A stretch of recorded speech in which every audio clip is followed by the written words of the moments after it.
3 മാസങ്ങൾക്കപ്പുറം രാജ്യത്തിന്റെ ശ്രദ്ധ കേന്ദ്രീകരിക്കാൻ പോകുന്നത് മഹാരാഷ്ട്ര നിയമസഭാ തിരഞ്ഞെടുപ്പിലേക്കാണ്. മഹാരാഷ്ട്ര നിയമസഭാ തിരഞ്ഞെടുപ്പിനുള്ള ഒരുക്കങ്ങൾ വേഗത്തിലാക്കിയിരിക്കുകയാണ് BJP.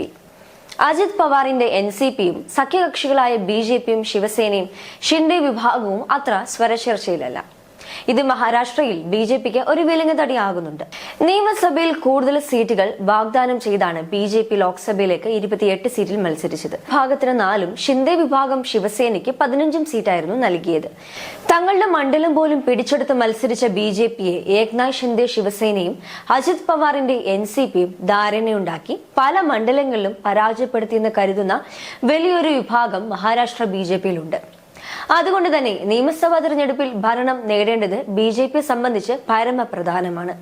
ലോക്സഭാ തിരഞ്ഞെടുപ്പിൽ കനത്ത തിരിച്ചടി ഏൽക്കാൻ കാരണം അജിത്തുമായുള്ള സഖ്യമാണെന്ന് BJPയിലെ ഒരു വിഭാഗവും RSSും മുൻപ് തന്നെ ആരോപിച്ചിരുന്നു.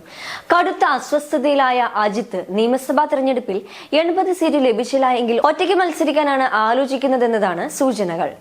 288 നിയമസഭാ സീറ്റുകൾ ഉള്ള സംസ്ഥാനമാണ് മഹാരാഷ്ട്ര. അവിടെ BJP 160 സീറ്റിലെങ്കിലും മത്സരിക്കാനാണ് ആഗ്രഹിക്കുന്നത്. അതേസമയം ലോക്സഭാ തെരഞ്ഞെടുപ്പിൽ അത്ര തരക്കേടില്ലാത്ത ഒരു പ്രകടനമാണ് ശിവസേന ഷിൻഡെ വിഭാഗം കാഴ്ചവെച്ചത്. അതുകൊണ്ട് തന്നെ ഇവരും ലക്ഷ്യമിടുന്നത് 100ൽ ഏറെ സീറ്റുകളാണ്. അതിനിടെ ചോദ്യം ബാക്കിയാകുന്നത് അജിത്തിന്റെ പാർട്ടിക്ക് എത്ര സീറ്റുകൾ ലഭിക്കുമെന്നതാണ്. വരുന്ന തദ്ദേശ തിരഞ്ഞെടുപ്പുകളിലും ഒറ്റയ്ക്ക് മത്സരിക്കാനാണ് കഴിഞ്ഞ ദിവസം അജിത് തീരുമാനിച്ചത്. അതിന് വിശദീകരണമായി അദ്ദേഹം പറഞ്ഞത് ഭിന്നതയുടെ പേരിലല്ല, പാർട്ടിയുടെ വേരോട്ടം വർദ്ധിപ്പിക്കാനാണ് ഒറ്റയ്ക്ക് മത്സരിക്കുന്നതെന്നാണ്. അതേസമയം സംസ്ഥാനത്ത് ഒരുക്കങ്ങൾ ദ്രുതഗതിയിൽ നടത്തുന്ന BJP MPമാരുമായി പ്രധാനമന്ത്രി കൂടിക്കാഴ്ച നടത്തി. സീറ്റ് വിഭജനമാണ് NDA നേരിടുന്ന ഒരു പ്രധാന പ്രതിസന്ധി. കേന്ദ്രമന്ത്രിമാരായ നിതിൻ ഗഡ്കരി, പീയൂഷ് ഗോയൽ എന്നിവരുടെ സാന്നിധ്യത്തിലാണ് ലോക്സഭയിലെയും രാജ്യസഭയിലെയും MPമാരുമായി പ്രധാനമന്ത്രി ചർച്ച നടത്തിയത്. മഹാരാഷ്ട്രയിലെ രാഷ്ട്രീയ സാഹചര്യം വിലയിരുത്തിയ മോദി ബൂത്ത് തലം മുതൽ പ്രവർത്തനം ഏകോപിപ്പിക്കാനും നിർദ്ദേശിച്ചിട്ടുണ്ട്.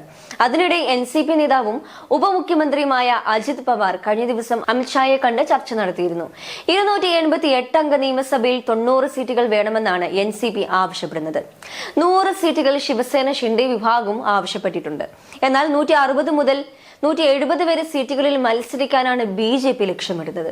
മൂന്നാമതും അധികാരത്തിലെത്തിയ NDAയിൽ പ്രധാനമന്ത്രി നരേന്ദ്രമോദിക്കും പ്രാദേശിക രാഷ്ട്രീയത്തിലും തിരഞ്ഞെടുപ്പ് നിർണായകമാണ്. നിയമസഭാ തിരഞ്ഞെടുപ്പിന് മുന്നോടിയായി നടന്ന MLC തിരഞ്ഞെടുപ്പിൽ 5 സീറ്റുകളിലാണ് BJP മത്സരിച്ചത്. അതിൽ 5 പേരും ജയിച്ചിട്ടുണ്ട്. പ്രതിപക്ഷമായ മഹാവികാസ് അഘാഡിയിൽ നിന്ന് മത്സരിച്ച 3 സ്ഥാനാർത്ഥികളും ജയിച്ചു. അതേസമയം ഇന്ത്യ മുന്നണി ആകട്ടെ നിയമസഭാ തിരഞ്ഞെടുപ്പിലും ആവർത്തിച്ചതിലും അതിയായിട്ടുള്ള ഒരു നേട്ടം ആവർത്തിക്കാമെന്ന കണക്കുകൂട്ടലിലാണ്. സംഭവ ബഹുലമാണ് നിലവിൽ മഹാരാഷ്ട്ര. നിലവിൽ ഇന്ത്യ സഖ്യത്തിന്റെ ഭാഗമായുള്ള കക്ഷികൾ മഹാരാഷ്ട്രയിൽ അവർ മഹാവികാസ് അഘാഡി എന്നാണ് അറിയപ്പെടുന്നത്. ഉത്തർപ്രദേശ് കഴിഞ്ഞാൽ ഏറ്റവും കൂടുതൽ സീറ്റുകളുള്ള മഹാരാഷ്ട്ര പിടിച്ചെടുക്കുക BJP സഖ്യം അഭിമാന പ്രശ്നമായാണ് ഏറ്റെടുക്കുന്നത്. എന്നാൽ ഇത്തവണ ലോക്സഭാ തെരഞ്ഞെടുപ്പിൽ മഹാവികാസ് അഘാഡി സഖ്യമാണ് വലിയ വിജയം നേടിയത്. കോൺഗ്രസ് 13, ഉദ്ധവ് ശിവസേന 10, ശരത് പവാറിന്റെ NCP 7 എന്നിങ്ങനെയാണ് വിജയം. 48 അംഗ ലോക്സഭയിൽ 29 സീറ്റ് നേടി മഹാവികാസ് അഘാഡി സഖ്യം ഒറ്റകക്ഷിയാകുകയും ചെയ്തിരുന്നു. ഇതേ മുന്നേറ്റം തന്നെയാണ് നിയമസഭാ തെരഞ്ഞെടുപ്പിലും ഇന്ത്യ സഖ്യം ലക്ഷ്യമിടുന്നത്.